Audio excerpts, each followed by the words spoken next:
kami di sini akan membahas materi akidah akhlak kelas 10 tingkat madrasah aliyah yang diampu oleh Ibu Kutsiah MPDI yang sangat kami hormati. Kelompok kami di sini akan fokus pada bab 3, yaitu menjadi hamba Allah yang berakhlak. Terlebih dahulu, saya sebagai pemateri pertama akan menjelaskan terkait kompetensi dasar bab 3, yaitu KI pertama, KD ketiga, menghayati akhlak Islam dan metode peningkatan kualitasnya. KI kedua, KD ketiga, terbiasa menerapkan metode-metode peningkatan kualitas akhlak dalam kehidupan. KI ketiga, KD ketiga, menganalisis akhlak Islam dan metode peningkatan kualitasnya. KI keempat, KD ketiga, mempraktikkan metode-metode peningkatan kualitas akhlak dalam Islam. Dan juga saya akan menjelaskan tentang pengertian akhlak itu sendiri. Akhlak secara bahasa, kata akhlak berasal dari bahasa Arab al-akhlaq yang merupakan bentuk jamak dari kata khuluq al-khaliq yang berarti tabiat, budi pekerti, kebiasaan atau adat. Sedangkan secara istilah, akhlak adalah suatu keadaan yang melekat pada jiwa manusia yang melahirkan perbuatan-perbuatan dengan mudah tanpa melalui proses pemikiran, pertimbangan, atau penelitian. Sehingga karena akhlak merupakan suatu keadaan yang melekat pada jiwa, melekat di dalam jiwa, maka perbuatan baru disebut akhlak kalau terpenuhi beberapa syarat. Yang ini ada 2 poin. Yang pertama, perbuatan itu dilakukan secara berulang-ulang, dan yang kedua, perbuatan itu timbul tanpa adanya pikiran atau dipikirkan atau diteliti terlebih dahulu sehingga benar-benar menjadi suatu kebiasaan. Jadi sekian dari saya, kurang lebihnya saya mohon maaf. Wassalamualaikum warahmatullahi wabarakatuh, dan akan dilanjutkan pada pemateri kedua. Nur Indah Mansuri. Bismillahirrahmanirrahim. Assalamualaikum warahmatullahi wabarakatuh. Baik, saya di sini pemateri kedua akan melanjutkan dari pemateri yang pertama. Saya di sini akan membawakan materi tentang macam-macam akhlak. Nah, di mana di sini macam-macam akhlak itu terbagi menjadi 4. Akan tetapi di sini saya akan menjelaskan 3 saja. Yang pertama itu adalah akhlak wad'iyah, di mana di sini akhlak wad'iyah adalah norma yang mengajarkan kepada manusia dengan berpedoman kepada olah pikir dan pengalaman manusia. Dan yang kedua adalah akhlak Islam, di mana di sini akhlak Islam itu akhlak Islam adalah keagamaan akhlak yang mengajarkan akhlak karena manusia dengan mengambil tuntunan yang telah diberikan oleh Allah Subhanahu wa taala dan Rasul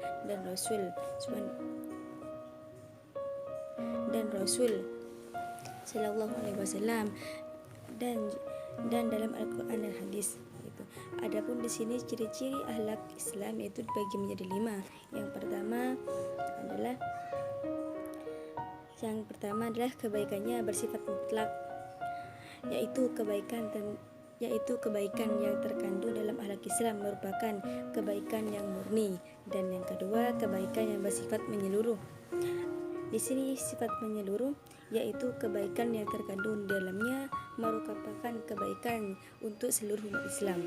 Dan di sini yang ketiga, tetap dan kontekstual, yaitu kebaikan yang terkandung di dalamnya bersifat tetap, tidak berubah oleh perubahan waktu dan tempat. Nah, yang keempat, kewajiban yang harus dipatuhi, yaitu kebaikan yang terkandung dalam akhlak Islam. Dan yang terakhir itu pengawasan yang menyeluruh, karena akhlak Islam bertuntun dari Tuhan, maka pengaruhnya lebih kuat dari akhlak ciptaan manusia. Dan yang C di sini persamaan antara akhlak, etika, moral, dan budi pekerti. Di sini etika berasal dari bahasa Yunani etikos atau etos yang artinya karakter dan kebiasaan, watak atau sifat. Di sini secara istilah Etika ialah ilmu pengetahuan yang menetapkan ukuran-ukuran atau kaidah yang mendasari pemberian tanggapan atau penilaian terhadap perbuatan-perbuatan. Sedangkan moral berasal dari bahasa Latin mores yang artinya mengenai kesusilaan. Secara istilah, moral adalah ajaran tentang baik buruk yang diterima secara umum. Sedangkan budi pekerti adalah tabiat, akhlak, dan watak. Demikian dapat disimpulkan bahwa akhlak, etika, moral, dan budi pekerti itu memiliki persamaan, yaitu membentuk perilaku yang bersifat netral. Oleh karena itu, semuanya tergantung kepada setiap seorang atau individu. Mungkin hanya itu yang bisa saya sampaikan. Saya pasrahkan kepada pemateri yang ketiga. Wassalamualaikum warahmatullahi wabarakatuh. Materi selanjutnya yaitu cara meningkatkan kualitas akhlak. Nah, peningkatan kualitas akhlak di sini sangat penting tentunya bagi masyarakat. Salah satu nabi diturunkan ke dunia ini yaitu untuk meningkatkan kualitas akhlak manusia di bumi. Di sini ada beberapa metode untuk meningkatkan kualitas akhlak.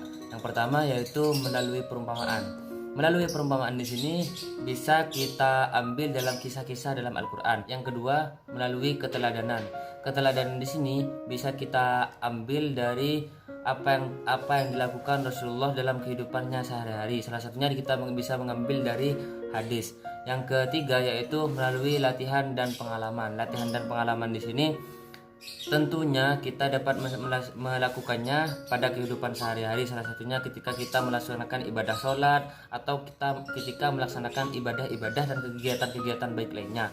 Yang terakhir yaitu melalui ibroh dan mau'idah. Selanjutnya, setelah kita belajar cara meningkatkan kualitas akhlak yang baik, sekarang kita akan belajar tentang penerapan peningkatan kualitas akhlak. Penerapan peningkatan kualitas akhlak di sini ada 3. Yang pertama yaitu dalam keluarga itu sendiri, yang kedua yaitu dalam sekolah, dan yang keempat dan yang ketiga yaitu dalam masyarakat. Yang pertama yaitu di lingkungan keluarga. Di lingkungan keluarga ini adalah lokasi pertama, tempat pertama di mana anak berproses untuk meningkatkan akhlak. Salah satunya yaitu ada seorang figur ayah dan ibu yang menjadi contoh bagi seorang anak. Yang kedua yaitu di lingkungan sekolah. Di lingkungan sekolah ini sendiri tentu ketika anak sudah mencapai umur 5 tahun ke atas, maka akan menempuh pendidikan yang mana di dalam pendidikan sekolah di sini akan menjadi proses tumbuh kembang baik tidak akhlaknya. Yang ketiga yaitu dalam lingkungan masyarakat. Dalam lingkungan masyarakat ini sendiri tentu juga sangat penting. Tiga elemen ini tentu juga sangat penting. Di lingkungan masyarakat ini sendiri, salah satunya ketika kita melaksanakan interaksi dengan teman, dengan orang-orang lain akan mempengaruhi baik buruk dari peningkatan akhlak itu sendiri. Mungkin itu saja dari kelompok kami. Kurang lebihnya mohon maaf. Wassalamualaikum warahmatullahi wabarakatuh.